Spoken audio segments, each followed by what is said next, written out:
Hola, yo soy Samara. Y yo, Hayet. Y bienvenidos a un nuevo episodio de nuestro podcast Entre Machas y Ansiedad.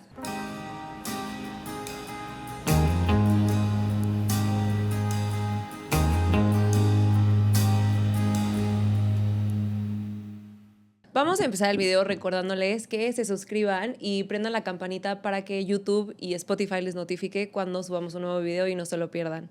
Así que no olviden suscribirse y darle like al video. Hoy vamos a tener una conversación que sentimos que mucha gente necesita escuchar, o por lo menos nosotras sí, porque todos hemos vivido algún tipo de duelo, aunque no siempre lo llamemos así. El duelo por una persona que ya no está, por una relación que terminó, por planes que no sucedieron o por versiones nuestras que tuvimos que dejar atrás. Y para hablar de esto invitamos a Angelina Bustos, que es psicoterapeuta y acompaña procesos emocionales profundos desde un enfoque mucho más amplio que solo la tanatología. Porque el duelo no es únicamente sobre la muerte, también tiene que ver con vínculos, con identidad, con cambios y despedidas que forman parte de estar vivos. Hoy queremos entender mejor qué nos pasa cuando perdemos algo importante, por qué a veces sentimos cosas que ni siquiera nos atrevemos a decir y qué herramientas existen para atravesar estos procesos con más comprensión y compasión hacia nosotros mismos. Angelina Bustos, Angie. Bienvenida. Bienvenida. Muchas gracias. Muchas gracias. Muchas gracias por estar aquí, por aceptar esta invitación, a venir a compartirnos este tema tan importante. Bueno, antes que nada, muchísimas gracias. Estoy muy contenta de estar aquí y ser parte de este proyecto tan lindo que ustedes tienen. Ay, muchas gracias. Gracias por venir. Gracias por venir. Pues a ver, nuestra primer pregunta, tenemos aquí nuestra lista de preguntas y la primera pregunta que queremos hacerte es, ¿qué es algo sobre el duelo que la mayoría de las personas entiende mal? Ok, bueno, me gustaría definir qué sí es el duelo, Sí. para de ahí partir lo que a veces entendemos mal, ¿no? Okay. Entonces, el duelo es una respuesta biológica, natural, necesaria, ante una pérdida significativa, que puede ser la pérdida, la muerte de un ser querido, o también aquello con lo que nosotros construimos un vínculo importante, que puede ser el trabajo, el perder una mascota, una ruptura amorosa, todo aquello con lo cual que nosotros construimos vínculo y lo perdemos, nos lleva a este proceso de duelo, que es un proceso de adaptación. Okay. Entonces, entendiendo eso, ¿qué es aquello que tenemos como creencias que no son realmente válidas o totalmente ciertas, ¿no? Entonces, el primero es que creemos que el duelo lo vamos a vivir solo cuando perdemos a un ser querido y no cuando tenemos, por ejemplo, una pérdida de una mascota o perdí mi trabajo, ¿no? O incluso me moví de un país a otro o de una ciudad a otra. En esos casos, realmente, para nosotros es significativo, vamos a entrar en un proceso de duelo. Entonces, todo aquello que representa un vínculo para nosotros afectivo y lo perdemos, nos va a llevar al proceso de duelo. Segundo, es que no hay un tiempo claro, definido, dependiendo el tipo de pérdida, de la duración del duelo, ¿sí? Okay. Va a depender de muchos factores, el duelo es multifactorial y va a depender de eso el que nosotros transitemos por ese duelo más rápido, menos rápido. Ahí, entre los factores que influyen, les digo, son muchos, pero es la edad, el tipo de pérdida, cómo era mi vínculo, era muy estrecho, era muy tormentoso, mis propios recursos internos. Hay aspectos culturales, de religión, expectativas sociales, expectativas de la familia, cómo yo he enfrentado mis duelos anteriormente, mi historia de pérdidas, todo eso influye. Y en el duelo nosotros no solamente atendemos, digamos, la pérdida primaria, la que es obvia, ¿no?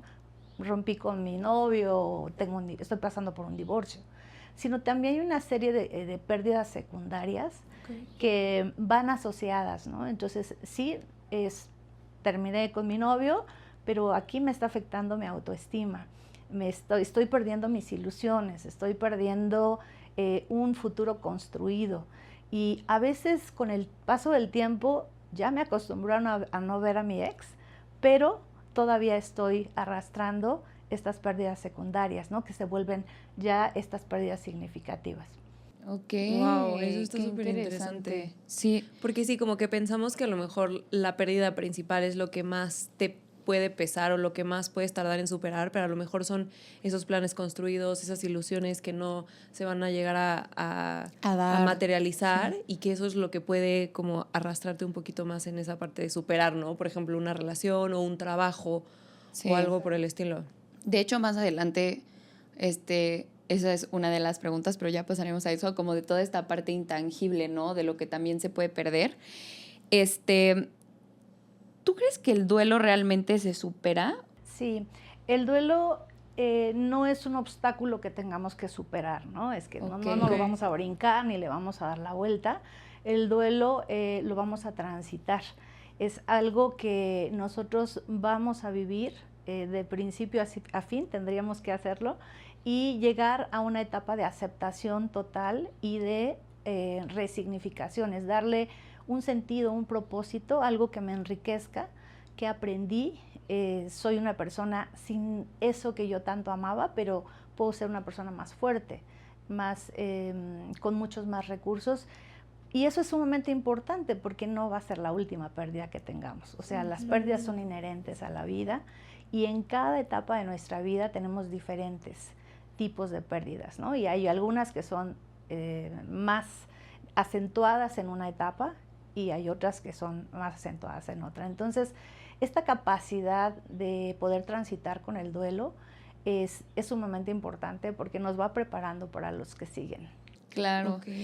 Sí, eso que dices como que no es algo que específicamente se supera, o como que a veces depende el duelo, pero cuando yo he pasado por rupturas amorosas o sé que mis amigas lo transitan, recuerdo que esa pregunta siempre es como, ¿cuándo lo voy a superar?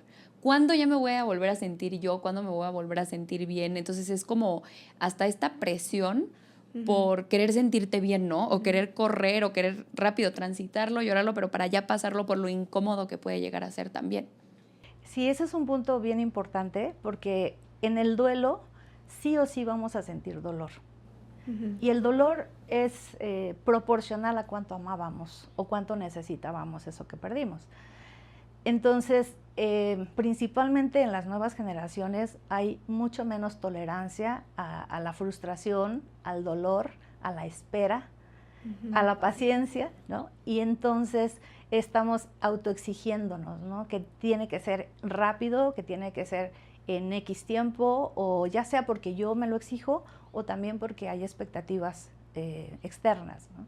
Claro. Entonces, tenemos que entender que el duelo no podemos acelerarlo, ni podemos retrasar. Bueno, sí podemos retrasarlo si lo queremos, y vamos a caer en problemas, que ya hablaremos, pero no podemos ir más rápido de lo que yo soy capaz de procesar. Ok. No, y qué padre cambiarle como esa palabra de decir, es un obstáculo que tengo que superar, o es algo que tengo que superar, es algo que tengo que transitar. O sea, como que hasta eso te hace sentir como más siento ligero, como más ligero, y con más de que, bueno, esto va a ser un proceso y no una meta a la que tengo que llegar, y como ir transitándolo poco a poco. Justo. Sí. En cuanto a los duelos, en la parte física o en la parte emocional o hasta en la parte química, nuestro cuerpo vive de una misma manera. Por ejemplo, la pérdida de una relación a la pérdida de alguien que fallece, en cuanto al duelo. Hay similitudes y hay diferencias, ¿no? Las partes que son similares es el cómo reacciona nuestro cerebro. Nuestro cerebro es como esta torre de control que biológicamente nos va a mandar las señales. Y entonces, cuando nosotros tenemos un dolor físico, se activan ciertas partes de nuestro cerebro que son las mismas si tenemos un dolor emocional, moral. Entonces, nuestro cerebro nos va a mandar estas señales de que algo pasa y vamos a tener sintomatologías, ¿no? Nosotros somos seres biopsicosociales y vamos a tener sintomatologías biológicas, sensaciones, somatizaciones en algunos casos, emocionales y también sociales. En nuestras conductas las podemos cambiar. Entonces, eso es un punto muy importante, que son similares. Entonces, de ahí el entender que yo no puedo decirle, mira, porque perdiste, no sé, un objeto que tú valorabas mucho porque te lo dio tu abuelita y aquí acaba de morir mi primo, yo espero que tú salgas más rápido de eso que yo, porque no se compara, ¿no? Realmente es cómo tú lo estás viviendo. Y no se trata de competencias de cuál es el dolor más duro. El dolor lo sientes tú, lo vives tú y tú lo tienes que procesar de acuerdo a esa intensidad. Entonces, en eso se parecen. También en que ambas pérdidas nos van a llevar a un estado mucho menos funcional, es como estar en piloto automático. Tenemos que cuidar mucho las funciones diarias desde manejar, cruzar la calle, porque nuestra mente está tratando de resolver el duelo y se nos olvida, ¿no? Ponemos menos atención a las actividades diarias. Entonces, eso también tenemos que cuidarlo. Ahora, hay diferencias, obviamente, porque en el duelo de una pérdida de un ser querido, eventualmente nuestro cerebro va a entender que ya es irreversible. O sea, ya no hay retorno, se fue, murió, ya no podemos hacer nada. Y eso de alguna manera nos da esta realidad que tenemos que afrontar y el cerebro empieza a trabajar en esta adaptación de que ya no lo tengo, ¿no? En una ruptura amorosa, sobre todo cuando nos cuesta mucho trabajo aceptarla, sabemos que existe la persona, ¿no? Y entonces puede ser un duelo más complejo desde el punto de vista que estamos aferrándonos a esa relación, el decir, está disponible. O sea, hay una posibilidad. Hay una posibilidad. Claro. Exacto.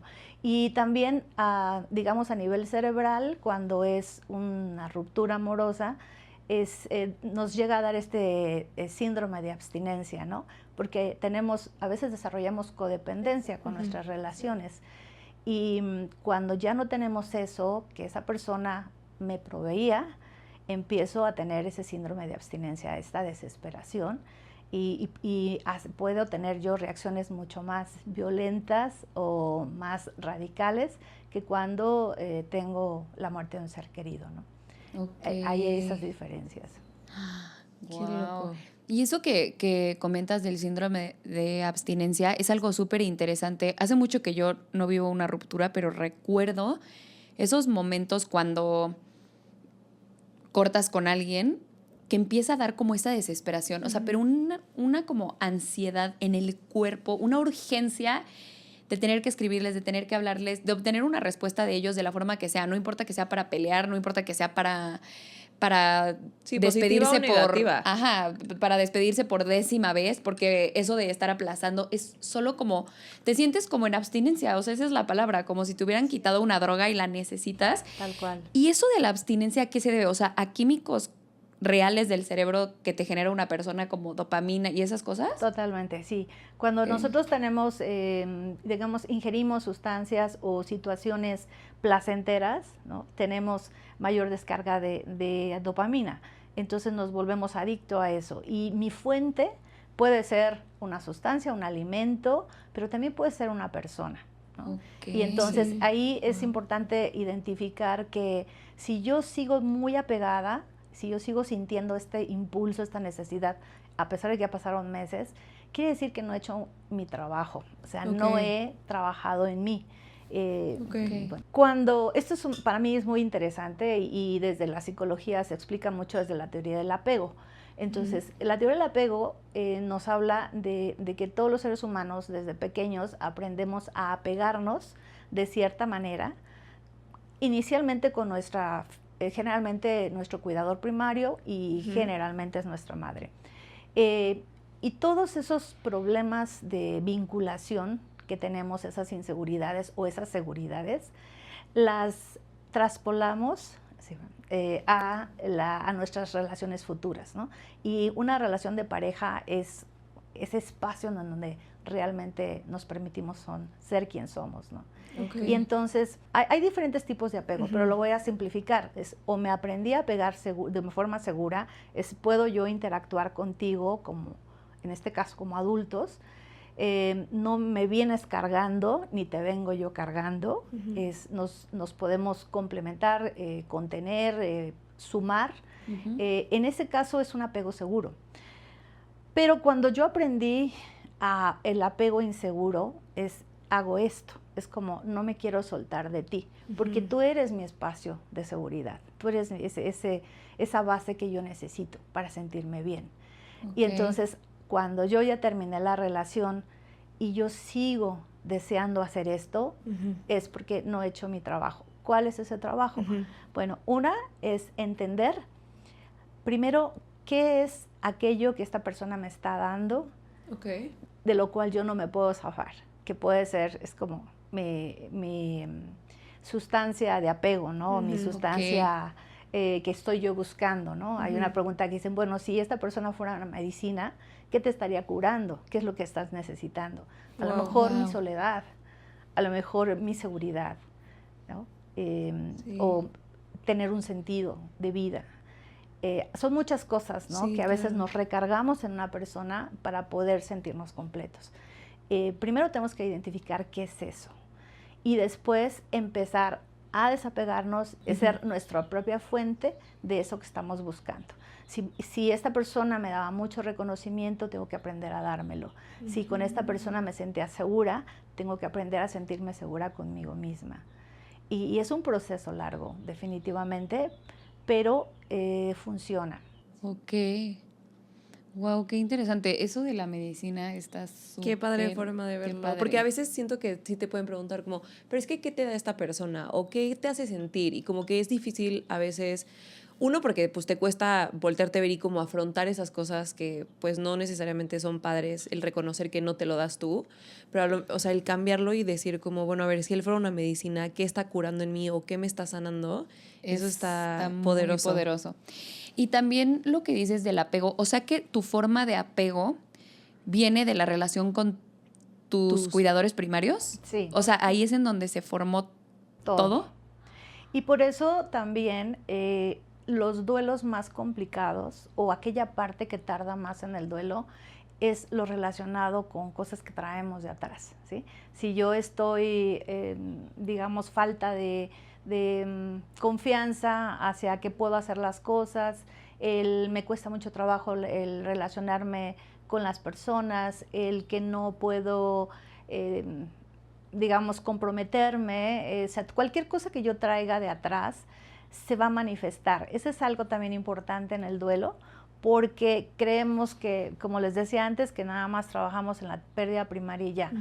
Todas aquellas cosas que no hemos resuelto en nuestra vida, que funcionamos, que las dejamos abajo de la alfombra, ¿no? Pero ahí están latentes.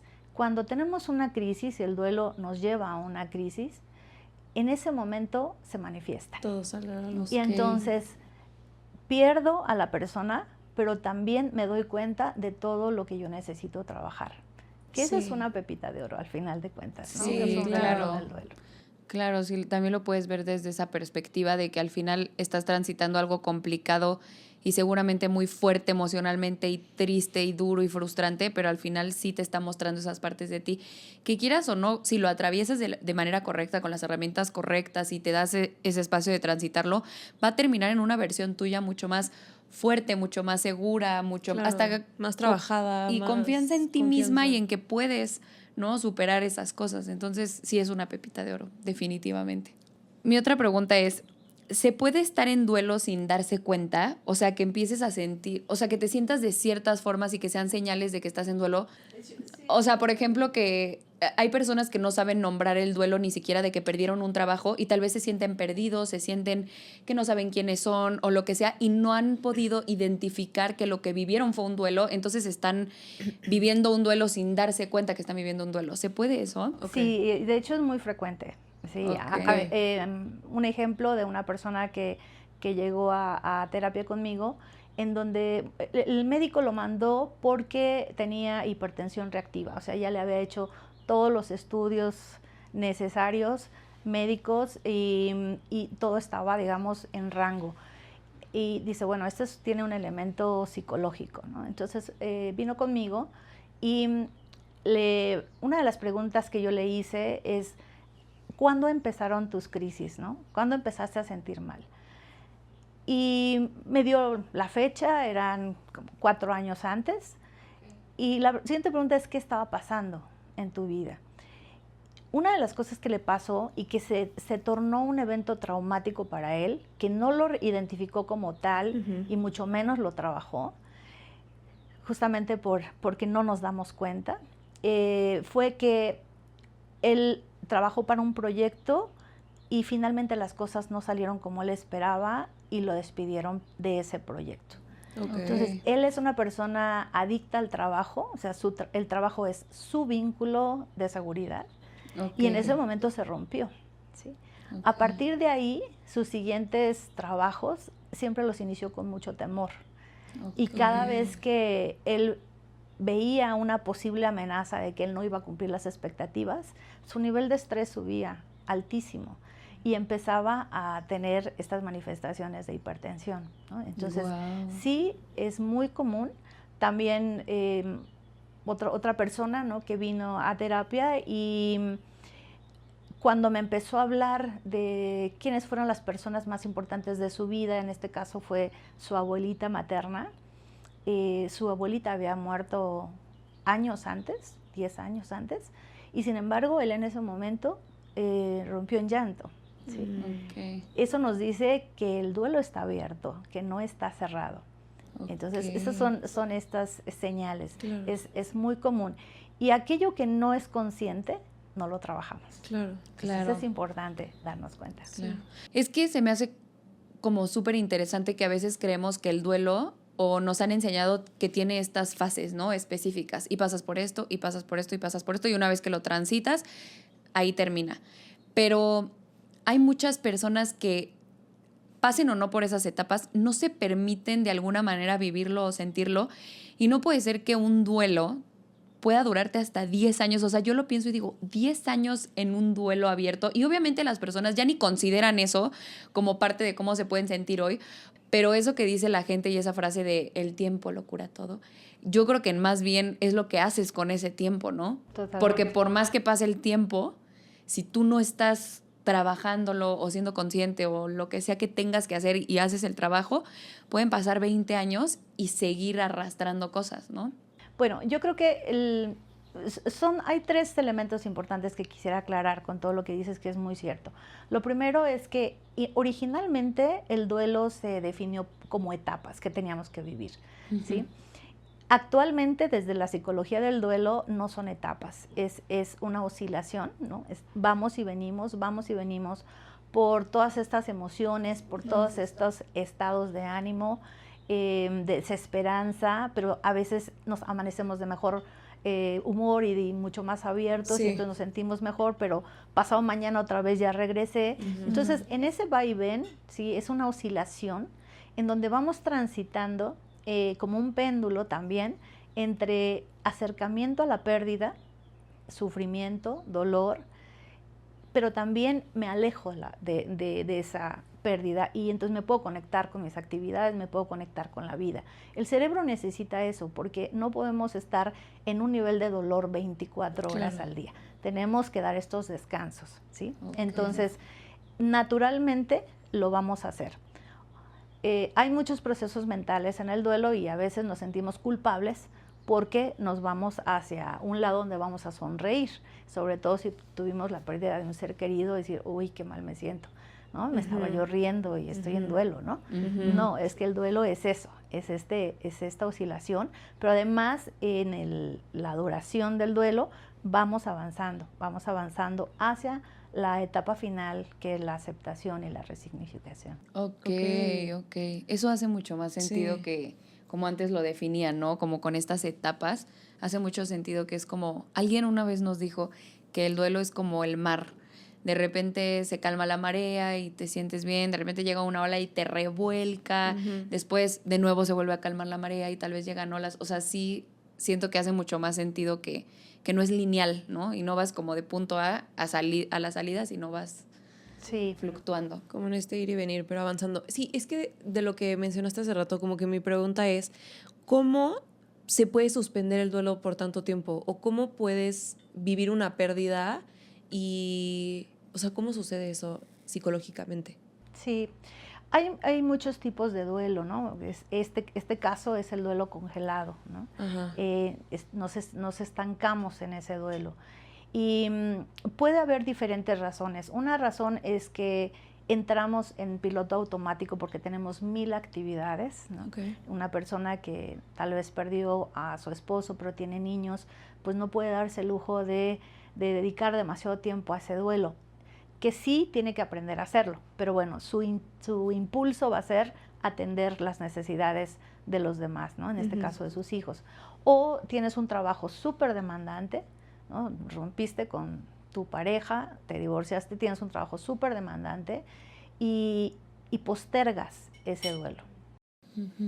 Otra razón es lo que les decía hace rato, es si yo estuve en una relación así y no me he dado cuenta qué es lo que tengo que trabajar para que yo sea mi propia fuente de seguridad, mi base segura, en ese momento el duelo no va a avanzar.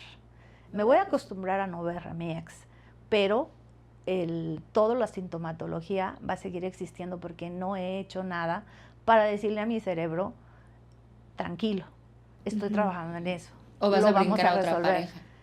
Exacto, vas a buscar a otro proveedor, ¿no? A otra fuente de seguridad. Entonces no lo estás resolviendo de raíz, ¿no? Esa es otra de las razones.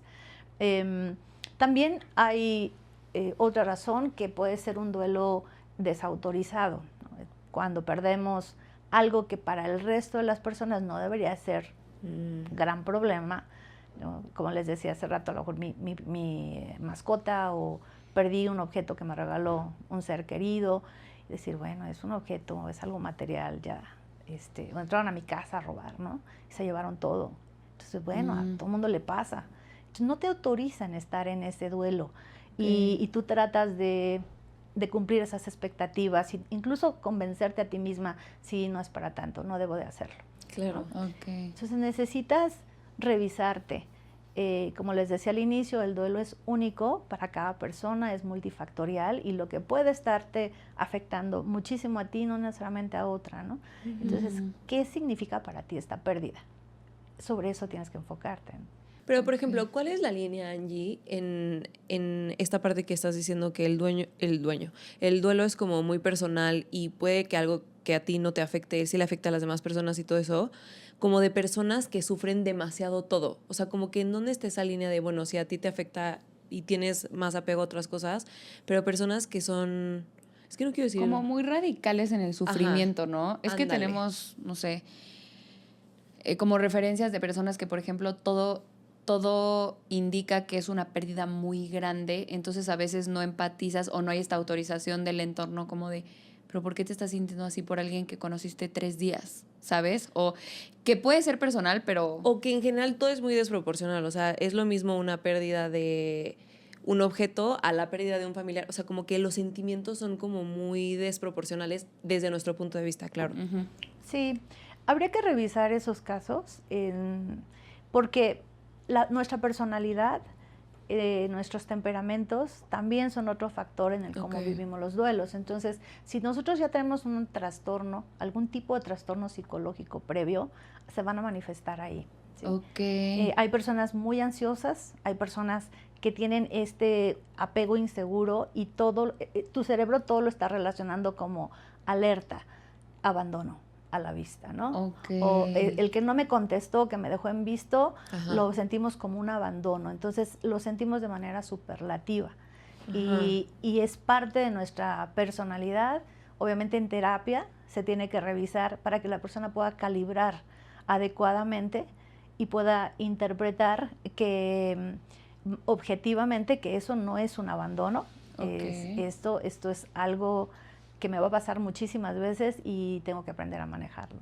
O sea que sí, es muy personal y tal vez con trastorno que tiene que ver con otras cosas. Sí, o también como esa parte que nos contó Angie de que cuando vives un duelo puede que proceses otras cosas también. Sí, o sea no que solamente se te junta... esta cosa primaria, sino que se te junta otras cosas que traías cargando y que no habías trabajado también.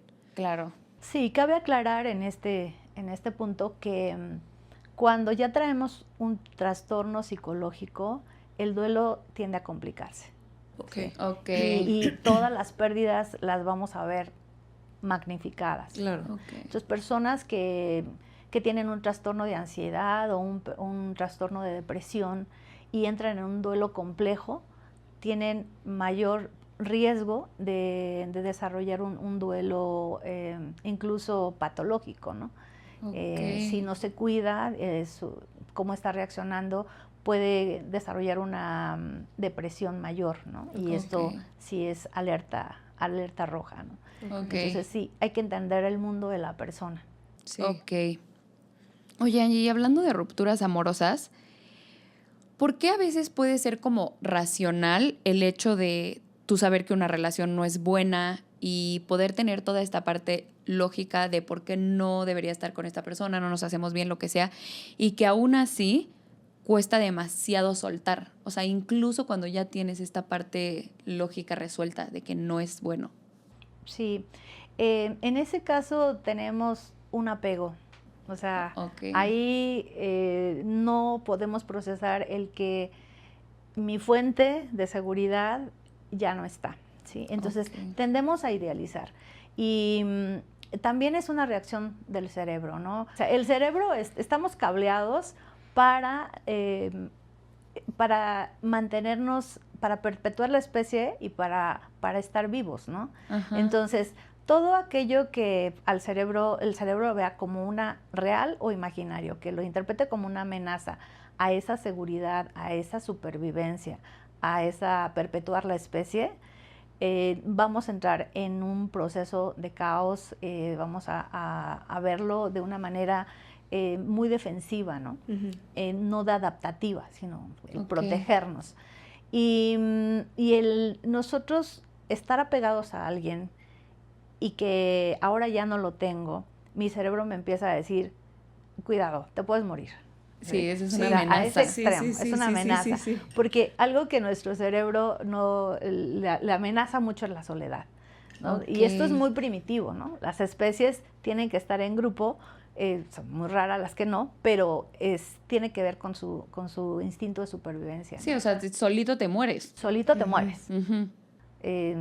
Personas, como les decía hace rato, que tienen un trastorno de ansiedad y están en un proceso de duelo, es una amenaza altísima, porque el imaginarse que tienen una crisis de ansiedad y que no hay nadie o no está esa persona que te contenía, es altamente amenazante, ¿no? Sí. Entonces, bueno, ese es un mecanismo de defensa que hace nuestro cerebro, contestando a tu pregunta, en donde tengo que justificar por qué por qué me siento tan mal, por qué tengo tanto dolor.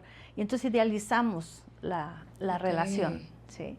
Y ahí tenemos que trabajar en ponerlo en blanco y negro. O sea, es decir, sí, tenía todas estas cosas lindas, pero también terminó por estas razones, ¿sí? Sí, sí. Y tenemos que empezar a verlo de esa manera. Esa era mi siguiente pregunta, como qué consejo darías a alguien que está en esta situación de sé que no es bueno para mí, sé que ya no estoy creciendo ahí, o sé que hasta puede ser violento, porque es lo que hablamos en un capítulo. Esto de que te da seguridad, no a fuerza es una seguridad real o de una persona que te quiere o que quiere el bien por ti. O sea, a veces nace hasta de relaciones violentas o de lo que sea, pues genera apego. Entonces, una persona que se encuentra ahí, ¿tú le dirías como que sí ponga esto en blanco y negro o de que escriban e identifiquen bien por qué me estoy yendo? Sí, es lo primero que tenemos que trabajar. Aunque también hay que recordar que muchos de estos son procesos automáticos, ¿no? A nuestro cerebro no le gustan los cambios. El soltarnos significa muchos cambios para nosotros. Significa vulnerarnos y enfrentar todos nuestros miedos. Claro. ¿Sí? ¿A qué le tengo miedo? Es otra pregunta que tenemos que hacernos, ¿no? Además de lo que decíamos, si fuera una medicina que me está dando que yo no me puedo dar a mí misma, ¿no? Es poner la relación en blanco y negro y checar a qué le estoy temiendo, por qué no me estoy pudiendo soltar. Tal vez no tenga confianza suficiente en que yo puedo sola. Tal vez era mi compañero de proyectos y ahora ya no los tengo. Y es entender qué es eso que nos como imán nos jala para acá y no podemos procesar. Son mecanismos de defensa porque el cerebro se va a lo seguro y huye de la incertidumbre, de la falta de control y de la inseguridad. Ok. Sí, y eso yo estaba pensando hace rato que decías que nos volvemos como adictos a estos sentimientos de placer, pero muchas veces hay relaciones donde los sentimientos no son de placer, ¿no? O sea, son de incomodidad o de violencia o de inseguridad, pero aún así puedes generar estas adicciones a sentirte así y acostumbrarte a eso. Y como me acuerdo que en un episodio decíamos que muchas veces cuando decimos que estás en tu zona de confort, la gente piensa como que el confort es bueno y es positivo y es alegre, pero puede que tu confort sea el caos, sea como todos estos movimientos, y entonces si tú estás en una relación así, tú te vas a sentir cómodo en ese ambiente. Sí, Sí. claro. ¿No? De esa manera. Justamente es un punto súper importante porque nosotros nos quedamos en lo conocido, ¿no? Ujú. De ahí que si tuve un papá alcohólico, tal vez estoy eligiendo una persona alcohólica. Si tuve un ambiente violento en mi familia, normalizamos que esa violencia es lo esperado también en una relación. Y entonces eso es mi zona de confort, porque ahí me siento segura porque conozco, ya lo he sentido, ya lo he vivido. El romper con todo eso, el salir de esa zona de confort, significa enfrentar todos los miedos que no quiero Claro, ese es el enfrentar. peligro, ¿no? Ese es el peligro. En tu mente. Confort no es comodidad, confort es seguridad. Ok. ¿Sí? Ok. Y estamos, el cerebro, digamos, busca la seguridad antes que la felicidad. Ok. Sí. Ok, eso Sí. está muy bueno. Y sobre lo que decíamos al inicio, que justo comenté que íbamos a preguntarlo después porque sabía que estaba esta pregunta, ¿sí existe el duelo por futuros que nunca ocurrieron? O sea, ¿se le puede llamar duelo a algo que nunca ocurrió? Sí, lo clasifican como un duelo fantasioso o de expectativas. Y la razón por la que sí se genera este proceso de duelo, otra vez es a nivel cerebral, ¿no? Ok. Cuando nosotros creamos un proyecto, un plan, para nuestro cerebro ya está pasando. Sí, ¿sí? Por eso ok. dicen que las cosas se crean dos veces, una aquí y otra en la realidad. Ok. Entonces, en nuestro cerebro ya está pasando. Incluso hay muchas cosas que el cerebro no puede distinguir entre una realidad y una fantasía. ¿sí? Entonces, un plan para nosotros es un lugar seguro. Ya tenemos una identidad, una conexión, un vínculo con ese futuro. ¿sí? Ahí Ok. que ese futuro puede ser un proyecto, puede ser el estar con una persona, un cambio importante para mí. Entonces ya me conecté, ya hice un vínculo con eso. Cuando ya no es posible, esto se viene abajo, entramos en ese proceso de duelo porque tenemos que reestructurar, tenemos que llenar ese vacío con un nuevo plan. Obviamente la duración y la intensidad puede ser menos comparable con un duelo que sí estás perdiendo algo que sí existió, algo real. Sí, ¿no? Claro. Y en este tipo de situaciones también existe este factor del duelo desaprobado, ¿no? claro. Porque Ajá. te dicen, oye, pues, ¿cómo que te sientes así si ni siquiera conseguiste el trabajo, ¿no? O Sí. saliste Sí. 3 veces con este chico y Claro. ya te sientes que tu vida no tiene sentido. Todas las expectativas que pusimos Claro. ahí. Entonces, Claro. cuando no nos están aprobando eso y bueno, vamos a entrar en ese caso, ¿no? Que ya habíamos mencionado antes, el revisar qué está pasando con nosotros. Claro. Pero esta parte de que no, como que no validen tu duelo, ¿afecta tu proceso? Sí, para muchas personas sí.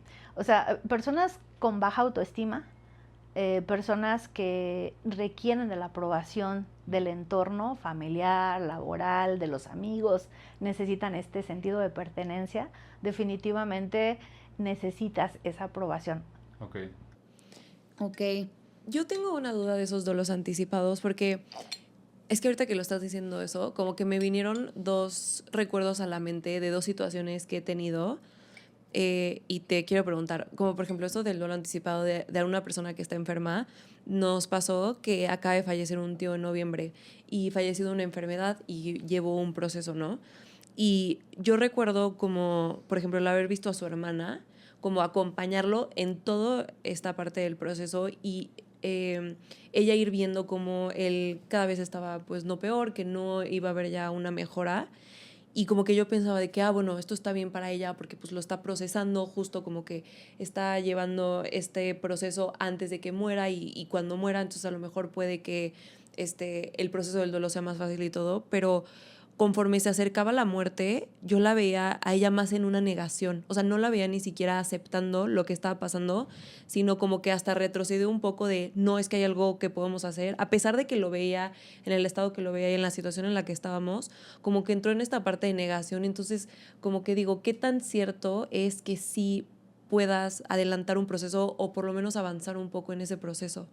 Sí, ahí es una combinación de factores, ¿no? Como les explicaba al inicio, es multifactorial. Cuando nosotros perdemos a un ser querido, algo que tenemos que preguntarnos es, si yo lo perdiera hoy, ¿qué estaría pendiente? Por decir, por dar, por recibir. Y todo aquello que yo puedo trabajar, incluso tendría que estar aterrizado a nuestro día a día, ¿no? Es cuidar nuestras relaciones, es no tener grandes temas pendientes. Pero si se trata de una enfermedad terminal o crónico-degenerativa, nos va a dar ese tiempo para cuidar la relación y dar. En este punto se cumpliría el que, muy probablemente se cumpliría que ya no, que tu tía, no, tu tía se siente a gusto, es como decir, le di lo mejor de mí en esta etapa, ¿sí? Es como, no tengo pendientes desde ese punto de vista. Yo lo que haría, si ella estuviera en terapia conmigo, es revisar qué fue eso que le hizo apegarse. Porque otra vez volvemos al tipo de apego, ¿no? Si su hermano para ella representaba el pilar de seguridad en muchas cosas, entonces no es lo que se está manifestando, es lo que trae ella de antaño. Me hace un buen de sentido. Sí, se hace mucho sentido. Sí, es que eso que dices del duelo está cañón, como quieras o no las cosas terminan saliendo, ¿no? Y lo que no se trabaja va a terminar en algún punto manifestándose y lo vas a tener que enfrentar de una forma u otra. Entonces sí hace mucho sentido que si yo me pongo a pensar en los apegos que tengo, que este episodio a mí se me hacía súper interesante por eso y lo he comentado en muchos episodios, no solo tengo el trastorno de ansiedad, sino creo que se manifiesta mucho con mis papás, o sea, con el apego tan cañón que tengo a mi papá en específico y a mi mamá. Entonces yo tengo como una fobia, o le digo fobia porque todos los días pienso en qué haría si no estuviera, y es este miedo que si no me contesta el teléfono, ¿qué tal que algo le pasó? Y como que constantemente estos pensamientos. Pero si rasco un poquito y profundizo, sí puedo ver esta parte que dices de no es solo la persona o el vínculo en sí, de que obviamente los quieres y son tus papás y pues claro que una pérdida puede doler, sino va más allá de la seguridad que puedo encontrar en ellos o el sentido de vida que pueden dar, que no lo he encontrado o que debería trabajar más bien en encontrarlo en otras cosas o en mí misma. O en ti, exacto. O en mí misma. Entonces siento que también esos apegos hace muchísimo sentido para mí, que se generan de cosas que muy profundas y que te hacen falta, ¿no? O carencias que tienes, o cosas que también podrías darte a ti misma. Pero eso sí te da como un sentido de, ¿cómo se dice? Como esperanza de saber que tú puedes trabajarlo y llevar un proceso con un profesional y empezar a dártelo y empezar poco a poco a... No quiere decir que ya te va a valer todo y que ya si se muere alguien ya yo tengo este desapego total, pero sí por lo menos a tener más seguridad en ti, ¿no? Sí, totalmente. Y creo que yo creo que el entender la pérdida como parte inherente a nuestra vida nos da la oportunidad de aprender a vivir mejor, más plenamente. ¿Sí? Porque primero tengo que resolver cosas personales, internas, y después eso lo voy a usar para mi felicidad, ¿no? Claro. Porque no van a ser las únicas pérdidas que vamos a tener. Claro, Y cuando no pasamos un duelo, no lo cerramos adecuadamente, estamos predispuestos a sufrir todavía más en el siguiente duelo y en el siguiente duelo y en el siguiente duelo. Claro. Desde la psicología, en particular la terapia de aceptación y compromiso, que es la que se trabaja cuando no puedes cambiar las cosas, está fuera de tus manos hacerlo, hay una diferenciación entre el dolor y el sufrimiento, ¿no? Ya lo decía el budismo también, pero esto lo dice la ciencia. Y el dolor pues es inherente a la pérdida, a la vida. Pero el sufrimiento es igual al dolor más la resistencia. Entonces, siempre que nosotros oponemos resistencia a aceptar cualquier cosa, ¿no? Nuestra finitud, nuestro envejecimiento, el que no soy buena para todo, el que tengo que dejar ir, todas estas cosas, cada vez que yo me resisto, estoy creando sufrimiento. O sea, prolongo el dolor innecesariamente o indefinidamente. Claro. Wow. ¿Y cómo puede distinguir eso una persona? Por ejemplo, el decir como yo ya estoy en esta parte del sufrimiento y a lo mejor necesito buscar ayuda de un profesional que me ayude a sobrellevar este dolor. O sea, ¿cómo puede distinguir a alguien que, por ejemplo, nos está escuchando si se encuentra ahí? Yo creo que las principales señales es cuando no logramos sentirnos seguros con nosotros mismos, con nuestros recursos. ¿Sí? Entendiendo que cuando tengamos una pérdida nos va a doler, vamos a llorar, por más que entendamos el proceso, estoy llorando la ausencia de eso que yo tanto amaba, ¿no? Entonces ese proceso irreversible que ya no lo voy a poder tener. Eso no lo puedo evitar y es necesario también para poder procesar e integrar. Pero el sufrimiento nosotros generalmente lo provocamos y lo experimentamos de diferentes formas. Lo experimentamos en donde no soy totalmente funcional, ¿sí? No puedo hacer compromisos, postergo demasiado, puedo tener sintomatología física, ¿no? Es como tengo colitis o me duelen constantemente la cabeza, me cuestan trabajo las relaciones interpersonales o me distraigo demasiado en ellas, adicciones, ¿no? Redes sociales, pocas veces me volteo a ver a mí, pocas veces voy para adentro, si siempre voy para afuera, o bien me aíslo, ¿no? O, por ejemplo, si estamos hablando de los estragos de una ruptura amorosa, un divorcio que no he procesado, en la forma en que yo voy a prepararme, qué tan abierta estoy para una siguiente relación, se va a afectar, no me voy a sentir segura. Claro. Es como elijo o dejo que me eligen. ¿Cuáles son esos criterios? O si ya estoy en la relación y empiezo a tener todas estas señales de que se están repitiendo patrones, no estoy haciendo nada. Entonces, todas esas señales finalmente tienen que ver con algo que necesitamos trabajar y procesar. Nunca vamos a ser perfectos. Como les decía, las heridas de la infancia, los traumas de la infancia, se van a manifestar en diferente intensidad durante los duelos y las crisis de la vida, pero vamos a tener esta seguridad de que aunque nos duela, podemos tener los recursos para enfrentarlos.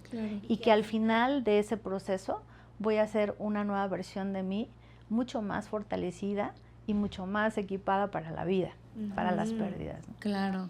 Sí, creo que eso sí da más esperanza, como el saber que lo que vas a atravesar te va al final, te vas a llenar de herramientas que te van a poder ayudar para las otras pérdidas que son inherentes a la vida, ¿no? Como lo dijiste. Oye, Angie, y una pregunta que tengo que siento que suele pasar mucho ¿es normal sentir enojo hacia alguien que murió? Es muy frecuente, sobre todo cuando es algo abrupto, inesperado, que no tuviste tiempo de preparación y que nuevamente esa persona puede ser tu pilar financiero, tu contención. Pensemos en la muerte de un esposo, ¿no? De un matrimonio joven, en donde hay hijos. Muy probablemente la esposa va a estar enojada con él, ¿no? Me ha tocado ver incluso en sepelios en donde es un reclamo que se le hace, ¿no? El enojo es ¿por qué me abandonaste? La traducción es me abandonaste, ¿sí? Y mi cerebro está sufriendo. Y entonces necesito protestar, es más fácil enojarme que decir tengo miedo a no poder sola. ¿sí? Entonces Claro. estoy manifestando o transformando, disfrazando mi miedo con enojo. Aunque también puede haber enojos reales, ¿no? Por ejemplo, Sí. si esta persona, no sé, murió en un accidente porque iba tomado, ¿no? Ah, Claro. Entonces decir, oye, pues es que no te cuidaste y mira, nos dejaste solos y, y es válido. Es válido el poder manifestar que tenemos enojo. Porque ese es un tabú también. Cuando perdemos un ser querido, es como no tienes que hablar mal de él, ¿no? Sí, claro. Es el claro. momento de reconocerle todas las cosas Buenas. buenas que hizo en la vida. Sí. Pero era un ser humano, Sí. con errores igual que nosotros. Y entonces es el momento en donde protestamos, manifestamos, ya sea porque es algo real, objetivo, o porque está relacionado con mis miedos. Sí. Y hay que procesar el enojo, ¿eh? O sea, Ok. sí, una de las... Ok. O sea, en los duelos tenemos la manifestación de muchas emociones. Y siempre es bueno ver las básicas, ¿no? Ujú. Esto que tengo, ¿qué es? ¿A qué se parece? ¿Es miedo? ¿Es enojo? ¿Es tristeza? ¿Es culpa? Hay mucha culpa en los duelos. Hay mucho rechazo también. Soledad. Entonces, ¿esto cómo se llama? Y si es un enojo, tenemos que regularlo, gestionarlo. Todo aquello que yo me sirva de descarga sin hacerle daño a la otra persona y sin hacerme daño a mí, es una buena técnica, ¿no? Tenemos escritura emocional, la carta que nunca se entrega, pero en donde le reclamo con todas las palabras que yo quiero usar, el por qué hizo las cosas, que ahí es importante romperla, quemarla, la puedes poner en una maceta, ¿no? Es una forma de darle un simbolismo de aquello que nos duele, lo podemos transformar en vida, ¿no? En algo, un fruto. Ay, qué bonito. Entonces, también hay todas las técnicas que te ayuden a descargar, es bueno. El ejercicio intenso, las caminatas. Y cuando nada de eso funciona, tenemos que apelar hacia la autocompasión y hacia el perdón. Es que qué interesante eso que dices de las emociones y al mismo tiempo del tabú que hay, porque siento que los duelos son o sea, se viven tan distinto, cada quien los vive tan distinto, o sea, es tanto el tabú que está padre que la gente escuche esto y que los que sea que estén escuchando, que hayan pasado por eso o estén pasando, se sientan acompañados como de, es normal y está bien sentirlo, ¿no? Y no por eso te tienes que sentir mal contigo mismo. Y bueno, ya más como en la parte de herramientas para poder transitar el duelo, ¿qué ayuda realmente y qué no ayuda cuando alguien está en duelo? Ok, aquí podemos verlo de dos formas. Una es cuando es tu propio duelo y otro es cuando acompañas a alguien en su duelo. ¿Sí? Entonces, cuando es tu propio duelo tienes que ser muy autorreferente. Es cómo era yo antes. O sea, estoy cubriendo mis funciones básicas, duermo bien, como bien, o sea, sanamente. Tengo ganas de conectarme con mis proyectos. Si estoy atorado, bueno, necesito el primer paso es autorregular las emociones. ¿Sí? Es saber que van a venir estas olas. Como bien lo decías también hace rato, ¿no? Van a venir estas olas y hay que aprender a identificarlas, ¿no? Entonces dices, ahí viene la ola de la tristeza, ahí viene la ola del enojo. Y tal cual lo hacemos en el mar, ¿no? En donde te dejas fluir, es como pierdes el piso, pero pasa la ola y tú vuelves a tocar piso. ¿Sí? Entonces es, ok, si tú no te resistes, vas a poder transitar por eso. Si yo me resisto, me voy a hundir más o me va a revolcar la ola. ¿Sí? Entonces es aprender esta danza, ¿no? De dos pasos, de me acerco al dolor y lo manejo y me retiro y esos pequeños descansos los disfruto y bueno, me recargo de energía, ¿no? Okay. Entonces tienes que estar checando todas esas cosas. Lo que comentaba es, si me estoy atorando en algo, ¿qué es eso que no estoy pudiendo soltar? Ahí necesitas pedir una ayuda profesional. Ahora, si tú estás dando un apoyo a un ser querido que está pasando por un duelo, hay cosas que decimos constantemente, pero no vienen tan bien, ¿no? Entonces, sobre todo en la primera etapa, en donde están las emociones muy altas, en donde estamos desconectados, en donde la persona no sabe ni qué va a hacer en 5 minutos. Estas frases de tienes que echarle ganas, Sí, el que tienes que ser fuerte, el que si perdiste un hijo, oye, pero tienes otros, Claro. no, Sí. esas frases, aunque son reales, en ese momento no te las suman, va a escuchar. claro. O sea, en la primera etapa, en la medida que tú conoces a la persona, puedes tener idea de qué le va a ayudar más. Un abrazo, el estar sentado junto a ella, te traje un vaso de agua, no te preocupes, yo saco a pasear a tu perro, ¿sí? Es como, Claro. estoy aquí para ayudarte. Te entiendo, ¿no? Que esto que estás pasando es demasiado fuerte y aquí estoy. Claro.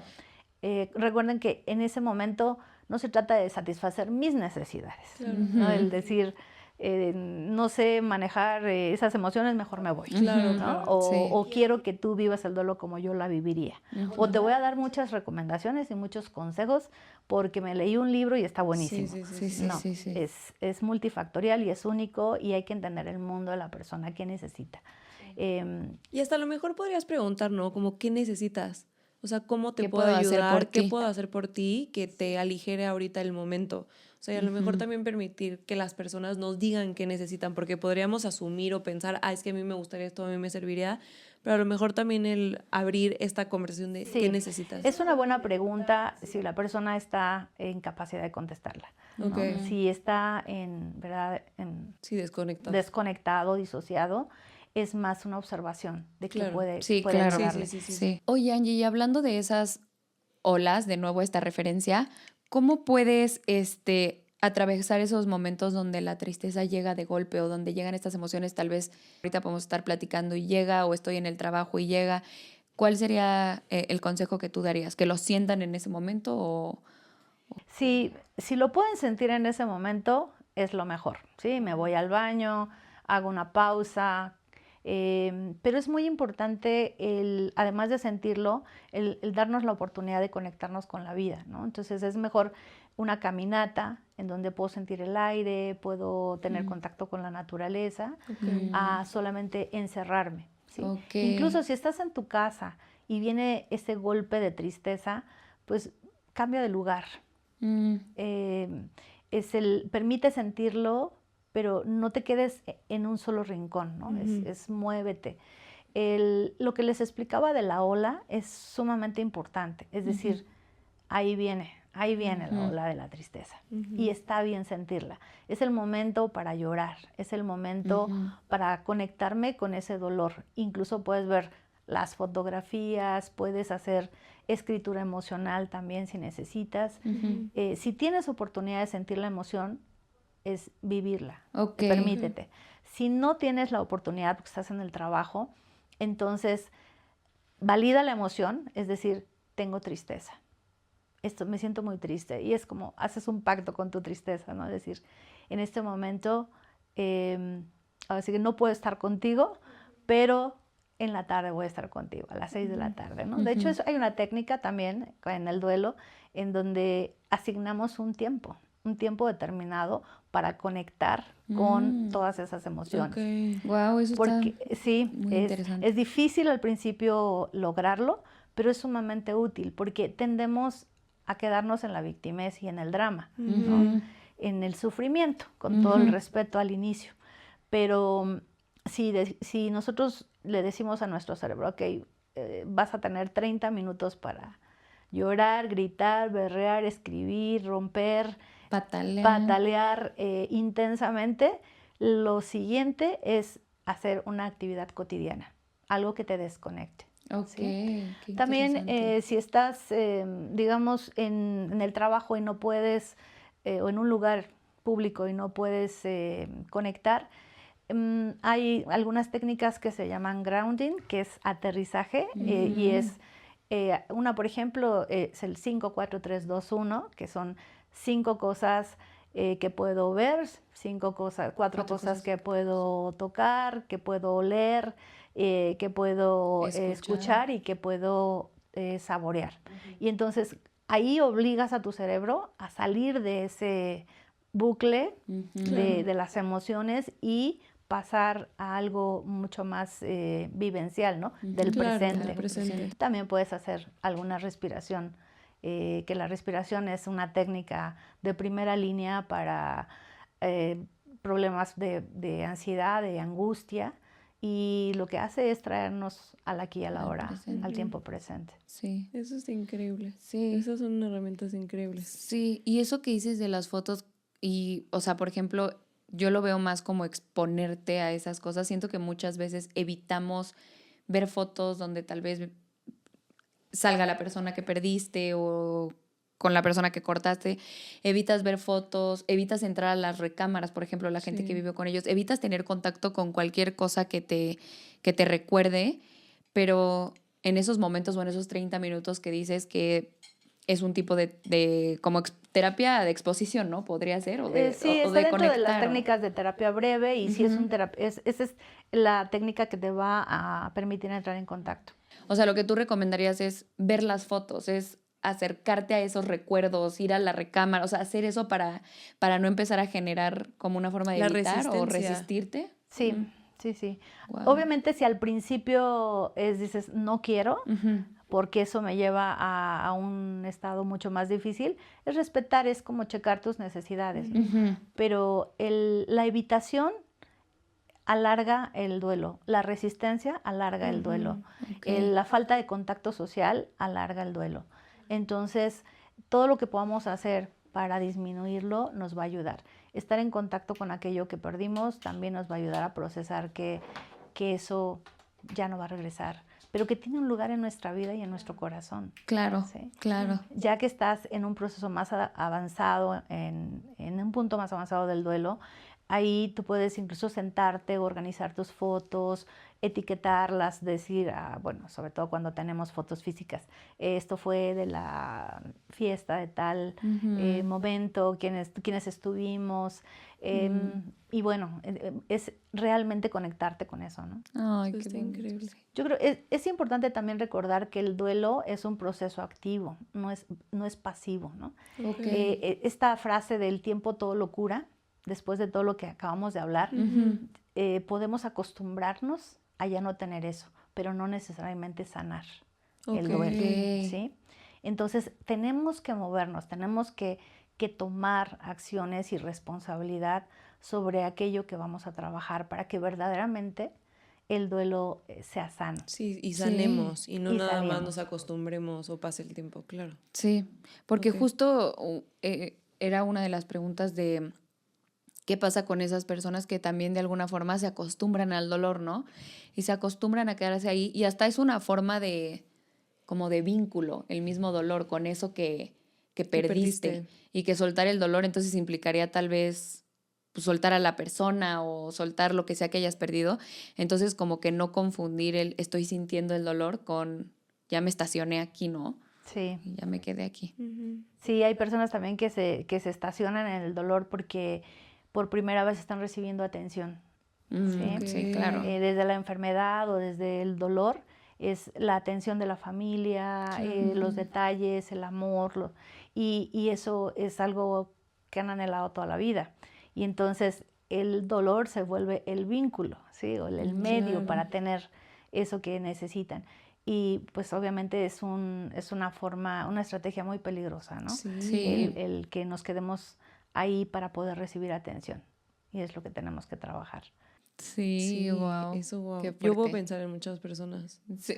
No, en verdad, no solo de, Sí, de no, pérdidas de fallecimiento, pero de personas que se han divorciado y que se han estacionado en ese dolor porque reciben atención o porque creen que las hace, por ejemplo, mejores, que ya nunca estuvieron con nadie más y que ellos honraron como ese matrimonio que tuvieron. O sea, como todas esas ideas que nos hacemos que de una u otra manera pues solo nos dañan porque a lo mejor no estamos siendo como verdaderos con lo que queremos, sino más cómo nos van a percibir los demás o qué van a decir los demás, como de nuestro proceso o de quiénes somos. Eso, O de esa tensión también, esa ¿no? tensión. De cómo mantengo. Sí, qué fuerte. Y qué fuerte también darte cuenta de eso, porque no creo que sea nada fácil decir, sí, yo ocupo mi dolor para poder tener atención. O sea, debe ser algo fuerte y muy valiente el hecho de reconocerlo para trabajarlo. Son procesos inconscientes. Realmente la terapia es la que te ayuda a entenderlo sin sentirte culpable, ¿no? Y sin justo. juzgarte. Sí. Sino más bien es la autocompasión, es ¿para qué lo haces? ¿No? Claro. Lo escuchamos mucho, es esta la etapa, los duelos pasamos del por qué a mí, por qué me pasa esto, a decir, ¿para qué me pasa esto? Entonces, si una persona está estacionada en el dolor porque tiene sus ganancias secundarias, es el decir, sí, ¿para qué lo haces? ¿No? Claro. No desde el reclamo, sino, ¿y cómo lo puedes lograr en lugar de estar sufriendo? Claro, tal vez aportando otra cosa, ¿no? Porque pues seguramente que tiene muchas otras cosas más que aportar, solo que encontró esto a través del dolor. Pero ay, qué fuerte y qué padre y qué interesante. Qué interesante. ¿Quieres hacer la última pregunta? Angie, y por último, queríamos preguntarte si pudieras decirle algo a alguien hoy que siente que nunca va a volver a estar bien, ¿qué podrías decirle? Sí. Bueno, lo primero que le diría es que es normal que se sienta así. Hay mucho vacío, mucho dolor en medio de una pérdida. No está mal, pero nada ni nadie es para siempre, ni siquiera los momentos más difíciles. Siempre y cuando seamos, que participemos en nuestro duelo, ¿no? O sea, lo que decíamos antes, ¿qué voy a hacer para ayudarme? Obviamente puede haber un momento en donde lo que menos quieres es hacer algo, ¿no? Y en ese momento preocúpate por tus siguientes, o ocúpate en tus siguientes 5 minutos. ¿Qué vas a comer? ¿Qué vas a dormir? El aprender a pedir ayuda, utiliza tu red de apoyo, y tu red de apoyo lo que importa no es la cantidad, sino la calidad. O sea, primero en mi círculo familiar, después mis amigos, después mis conocidos, y después la parte profesional. Entonces, tienes muchos recursos, no estás solo, todos hemos pasado por ahí. Creo que mucho de lo que he hablado hoy es porque yo ya lo viví. Y no es fácil, pero decir te entiendo, pero todo va a estar bien. Sí, eso es muy valioso. Sí, es que a veces, o sea, ¿cómo te puedes sentir en un momento de nada nunca va a volver a ser igual? Pero no, o sea, todo pasa, y si tienes, como dices, si puedes voltear a ver o tener una red de apoyo o acudir a una terapia o lo que sea, ¿no? Eso me encantó que dijiste del sufrimiento, de está bien, sufre, pero no te encierres en un lugar a sufrir, sino tal vez sal y compleméntalo con otra cosa que te dé el aire, que te dé el sol. O sea, como que qué valioso también aprender y tener estas herramientas. Sí, y es perfectamente normal el que vengan estos pensamientos de siempre, nunca, todo, nada, ¿sí? Porque es parte de nuestros procesos cognitivos que están ahí disparándose, pero podemos cambiarlos y reestructurarlos. El problema es que no sabemos cómo, ¿no? Y aquello que desconocemos le tememos. Sí. Entonces, no tengas miedo, siempre hay una solución. Ay, muchas gracias, Angie. Qué padre. Muchas gracias por haber venido. Sí. De verdad que qué valiosa toda la información y todas las herramientas, lo que comentamos. Estoy segura que por lo menos a mí me ayudó muchísimo y me va a ayudar. Y sé que a muchas personas pues también, eso espero. Muchas gracias por compartir esto que yo creo que todos necesitamos escuchar, porque todos vamos a vivir en algún punto un duelo. Entonces siempre es importante como el tener las herramientas y el sentirnos acompañados y no listos, pero sí con un poco más de recursos para vivir esos procesos y esos momentos. Muchas gracias, Angie. Gracias. Dan, ¿tú tienes alguna pregunta? No, creo que se contestó Todo. Preguntaron muchas cosas que tenía dudas. Sí, tú comentabas que tienes este vínculo fuerte con tus papás y es difícil para ti imaginar, ¿no? Un momento en que los puedas perder. Pues la mala noticia es que va a pasar, ¿verdad? Ay, sí, no, ya. En algún momento. Ay, yo no, ataque de pánico. Eso lo puedes cambiar, lo puedes mover, pero eso te lo digo a ti. Bueno, aquí lo importante es cómo me preparo para ese momento, ¿sí? Sí. Y entender que prepararnos para ese momento no es en sí ese desenlace, sino es cómo construyo ese vínculo, cómo lo modifico, cómo lo enriquezco en el día a día, en la vida, para que cuando llegue ese momento de despedirlos sea solamente dolor, pero que te quedes enriquecida de ellos. Sí, no, yo necesito, yo voy a ir a terapia. Ay, sí, yo igual. No, yo nada más de pensarlo yo desde que no. Pero yo creo que sí. Y voy a ir a... Ay, ya siempre digo eso, pero sí quiero iniciar un proceso como de terapia, o sea, bueno, siempre he ido a terapia, pero muy específico trabajar esto, te buscaré.